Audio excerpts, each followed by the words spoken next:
we fill it up. We put 2 drops of our activator in. 1, 2. Whoop, that was the 3rd one. Fine. You have a cap in the orthophosphate kit. You shake it. Oh, nice. Yes, that's one of the reasons. It's our mystery chemical. That's why you take a picture of the safety card. And then, yep. Yes, and then we're going to wait a minute for this.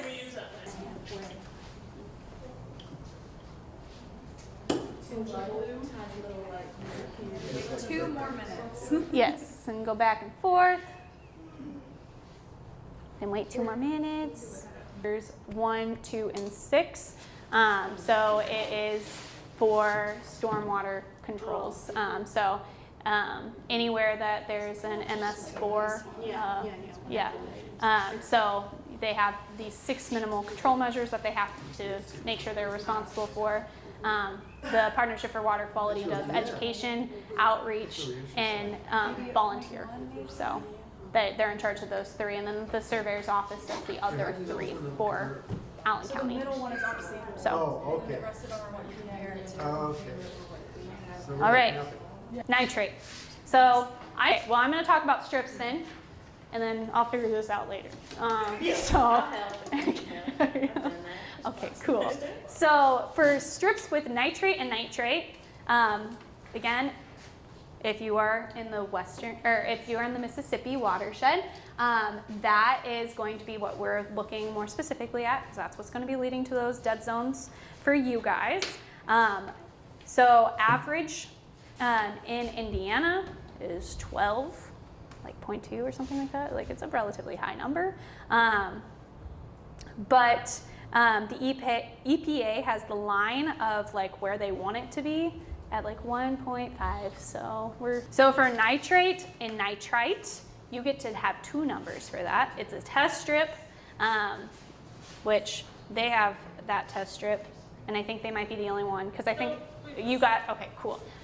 So nitrate and nitrite, you're sticking the water, and then you pull it out and you kind of like flick it a little bit. So what we have It says here, not to remove the excess water. Do not shake. Okay, don't shake I it. wouldn't Sorry. put it in yet, right? Because we've got that. Yes, just do it in your other cup. We need- Just your yeah. your fresh water. Yep. And then you wait 1 minute, and then you can get 2 different two different numbers off of your test tube. Okay. Okay, so this one again, the lowest value is the best. Yeah, but then so once you get your numbers, you have to multiply by 4.1. It's like Which a, obviously either is still turbidity good. tube or a second. Yes. So now we go on to turbidity. So you will use a transparency or a turbidity. This is called a turbidity tube, but it's a transparency test. So it's not confusing at all. What you will be doing is the same 3 rinse out test. So you'll have water coming into your tube, and you dump it out behind you, and you do it 3 times. The only challenging part about this test is your goal is to fill up the tube without hitting the bottom, right? So in some streams, they can be very, very shallow, so that can be challenging.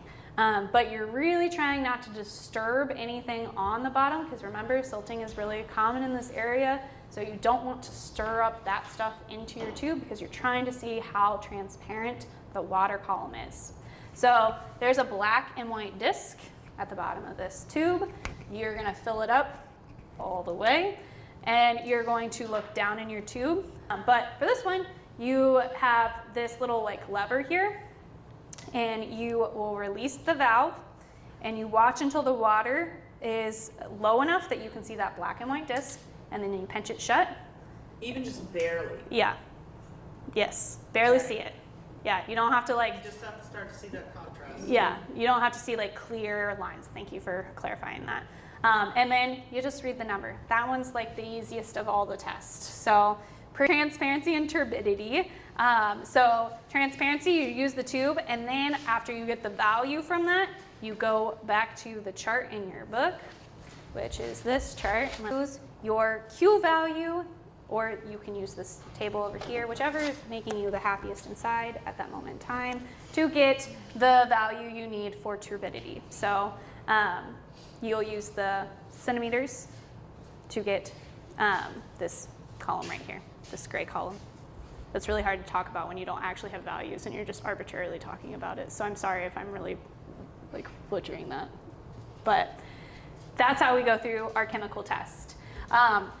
Again, you need to do, I believe it's 5 of those. So to get an official WQI number. 5 of what? Like the 5 of these sections. So you either have to do temperature, dissolved oxygen, BOD, pH, and nitrate or nutrients, or you can do any combination of them. That's cool. But if you don't and you like can't get an official number, you can still put it in the system, and it still takes all of that data. Okay. So even if you don't have like the official number, please still upload your information into the Hoosier River Watch database. Okay. All right, so now I'm going to hand it over to Deanne, and she's going to talk to you about macroinverbrates. Cool, my favorite part. Yes, out of all of the things that people do, this is their favorite part all the time. Physical and chemistry is super cool. Science all around is fun, but this is biology, baby. So, for the biological assessment of your stream, you use macroinverbrates, benthic macroinverbrates. So macro means you can see it with your eye, so these aren't microscopic. You don't need to be able to put them under a scope to be able to identify them. You should be able to see them with your eye. Invertebrates, obviously, without a vertebra. And then benthic is relating to the bottom of the stream. So the benthos of a waterway is. So the reason we use macroinvertebrates, particularly in water quality assessments, is they are known as a bioindicator. So they are able to indicate the water quality within, kind of give you a real baseline of the degree of pollution in a waterway.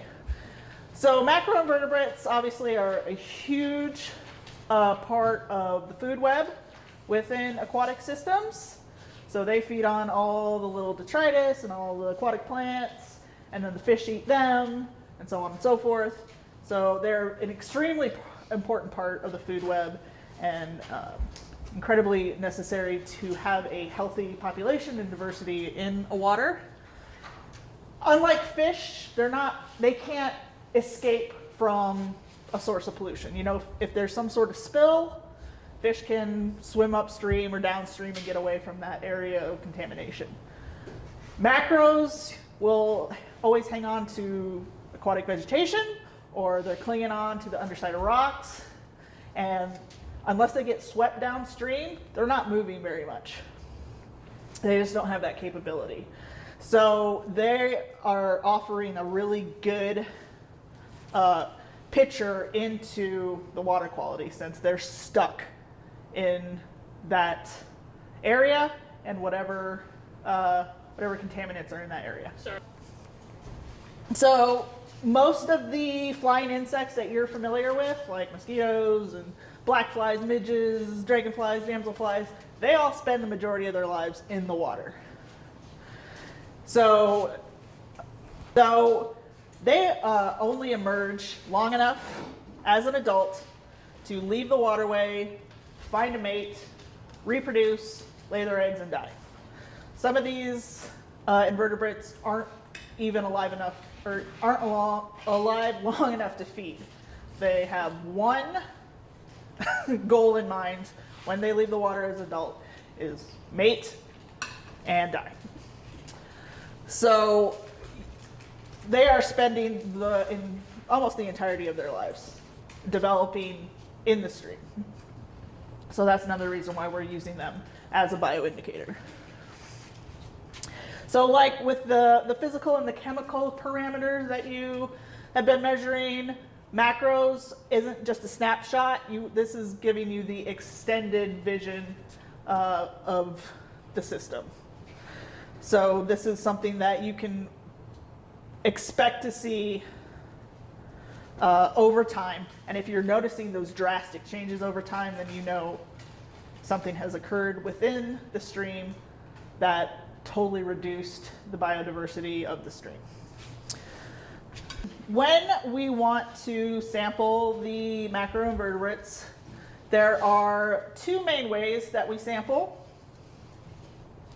Either way you use it, you can use a combination of both, or you can just use one. It really depends on what the system is like. And dip netting. So if you're unfamiliar, this is called a dip net or a D net. It's called a D net because it's in the shape of a D. I call it a D net for dip net.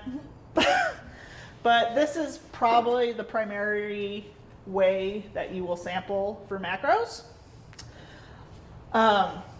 So when you are ready to sample your macros, I think Jackie and I both say, you only want to sample for about 20 minutes.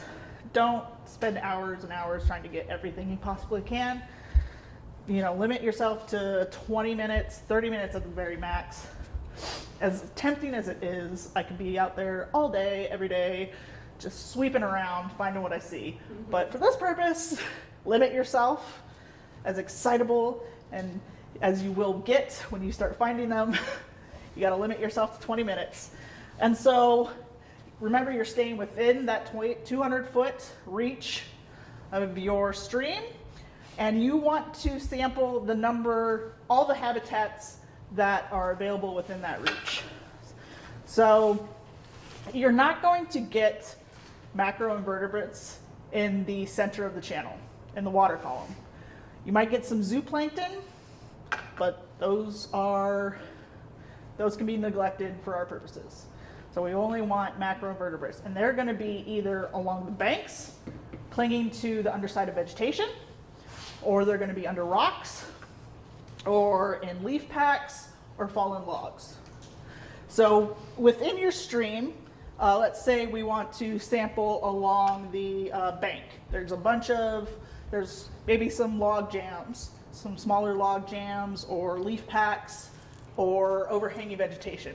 You'll take your net and you will just sweep along that area. I like to do figure eights, but just sweep along that area a few times, and you should be able to see anything that you caught pretty easily. You'll start to see movement. And then you can sweep a few times in those areas, and then you'll want to go back up to the bank where you're set up and empty your net into the tub for sorting and ID. This is fine.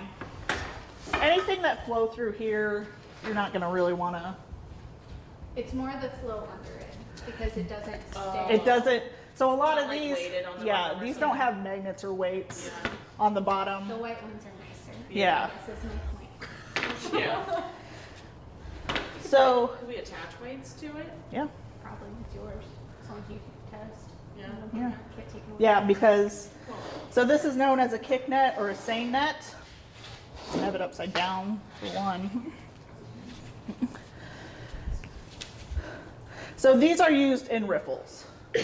So you can use the D net in riffles as well if it's not a very wide riffle. But the idea with kick nets is one person is holding it flush to the bottom of the stream, while another person is upstream of the net and they're shuffling their feet around and kicking up the rocks and other habitat. So anything that gets dislodged just flows straight into the net. And then you'll do that for 3 minutes. And then what you'll want to do is you'll want to scoop it up to try to maintain as many macros as possible in the net. You'll pick them out, put them in your tub for later ID and calculations. Cool. You can do the same with dip nets. So if like you're in a area with a lot of cobbles, what you can do is you can either shuffle things, shuffle rocks, shuffle leaf packs, holding the net downstream and let everything flow. Use the current to your advantage. Just let everything flow into the net. Like I said, you want to try to get sample every habitat that's available within your 200-foot reach, because you're going to get a mix of species within each habitat. So obviously the species that are present in a riffle, they really like that highly oxygenated environment. Whereas, so you're going to collect, all your samples in your net, and you're going to bring them back up to the bank, and they'll be in a tub of water where then you can pick them out and place them on however you're using to identify.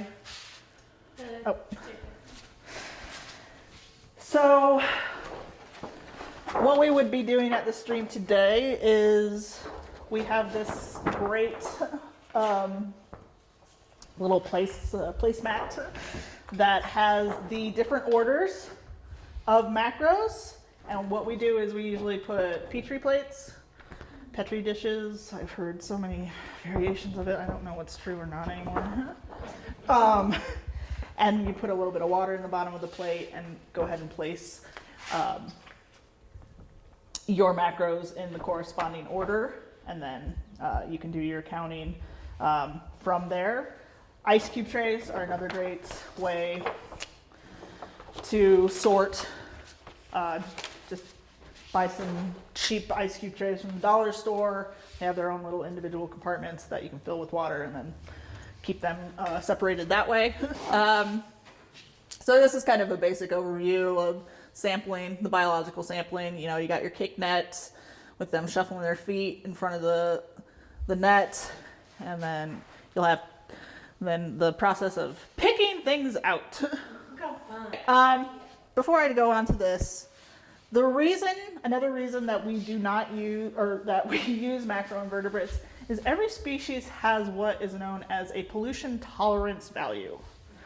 So some species are incredibly tolerant of organic pollution. So like your midges, your black flies, your left-handed snails. These are all species that can live in pretty gnarly, nasty water without any issue. Whereas if your mayflies, your caddisflies, your stoneflies, they are highly intolerant of pollution. So they're not going to be present in water that has a high degree of organic pollution, or it's not oxygenated enough. So what you're looking at is this picture of diversity within your site.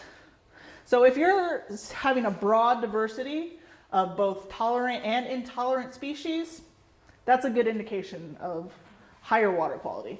Whereas if you're only seeing tolerant species that can handle a lot of pollution, then that gives you an indication like this isn't the highest quality of water. Okay? So not only when you're doing your sampling, not only are you going to pick out like these insects, quote unquote, but crayfish, worms, any invertebrate. Crayfish, worms, mussels. I will talk about mussels in just a second. Freshwater clams. I know I'm missing a bunch. But basically anything invertebrate that you're able to see with your eye can be included in your sampling. Now, in regards to mussels, mussels are an extremely protected order within Indiana waters. So we lost a huge diversity of species of mussels, not only due to just mussel harvesting back at the turn of the century, using for their shells and for pearls and jewelry. Buttons, exactly. Yeah. But now as we are more industrialized and as we develop, we are creating conditions that mussels are not thriving. So they are an extremely endangered and protected species in Indiana. If you see a mussel, you cannot touch it. You cannot even possess empty shells of mussels. So anything related to mussels is illegal to possess. if you are sampling and can see the bottom of your sampling site, if you notice a mussel bed, you need to find another place to sample. Okay, we do not want to disturb them whatsoever. They have a very sensitive reproductive cycle, and anything that can disrupt that can lead to further decimation of these populations. For you in Tippecanoe still, they're like kind of the remaining bastion of freshwater mussels in the state. But like Grandma Culla in Eagle Marsh, when they did their bio blitz back in 2014, the teams didn't find any mussels, just some empty shells. Whereas whenever I was just in Grandma Culla on the 9th, helping PFW's vertebrate biology do some electrofishing, I'm finding live mussels. I can see them live mussels. So they are coming back, and we do not want to. Were they the native mussels that you were saying? I don't know. I'm not I don't touch them, try to ID them. Right. And Who can we get out here to touch them and tell us? Warren Pryor. Yeah, Warren Pryor. Yeah, Okay. he's a retired professor, Yeah. biology professor from St. Francis. And he's still doing research on it with his Crooked students. Lake. Yep, he Yep. still does his mussel roundups. Some of our lakes near us have a huge zebra mussel problem. Exactly, and that's another thing I want to touch at is any of your gear. If you're doing multiple sites, you need to always wash your gear with hot water to dislodge any of those zebra mussels, so we're not transporting those to different systems because they are devastating to natural systems. So that is definitely something to be aware of if you're noticing a site with zebra mussels.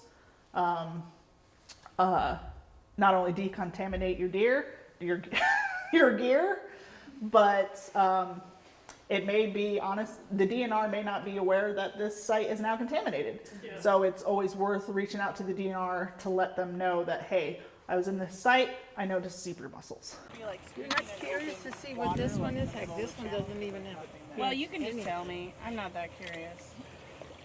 And so you're gonna want structure, so overhanging veg, veg that's or if we could have seen the riffle, we would definitely want to Like right sample here would be a great spot. So hidey holes, Hidey shelters. holes. Look yeah. at that beetle thing! Yeah, because all of the macros that we're looking for are going to be hanging out on some sort of structure, whether it's vegetation or leaf packs or the underside of rocks and logs. So, Ooh, I found a water boat, man. Ooh, I found, what is that? Sorry. A mayfly larva. Damselfly larva. But we don't need to move any rocks or logs. Ew, a worm. Or if we have like the something riffle, I would say what we would be doing is get upstream. So if the riffled rocks were right here and the water was flowing towards my net, I would kind of disturb the rocks and to dislodge any of the macros that are settled on the underside and let the current flow into my net. So that's what we would do if we had that nice riffle in there. Oh, beautiful damselfly. So we're done with There's a water boatman right there. We're gonna do a 20 minutes in here, so we've been doing it for about 2 minutes. So about what do we do once we 7:15. catch 'em? I'm filling stuck it up with water. So you want me to knock it in there? Yeah. So what you can do is turn it upside down and then just like pat it into the water. So, yeah, and so get it in there and just kind of rinse it. Yeah, they like to get stuck in these corners. So. Yep, and then you can just look at your net and see if there's anything that might have not gotten placed in it. Sick. So let's say we want to sample right here where we've got that overhanging veg. I like to do just like figure eights around that area. So do a few sweeps. That's Pick nice. it up and holy moly. And you Is it can okay if see- I like? Those look like a terrestrial, so a lot of those little aphids, so we don't really count those. Yeah, so they're just... Mocha chocolate latte, yeah. Yeah. this looks like a lot of terrestrial. There's a couple of aquatics, but. So would you get different results? Say, might you get less terrestrial and more aquatic if you were in the shady side? Possibly, since we've got all that woody. Hey, where's the thing at? Whereas mostly that's mostly grass. Do you have it? You've got a lot of this woody brush. I have it, Allie. Cool, I got a I'm bug. sorry. Oh, you're fine. I liked it. I have it. Dump it all over the place. I feel like right here. I was trying to get it in the shade a little bit. Not easily accessible. Oh, yeah. These are the macros we're looking for. These are not the macros you were looking for. So yeah, like scraping alongside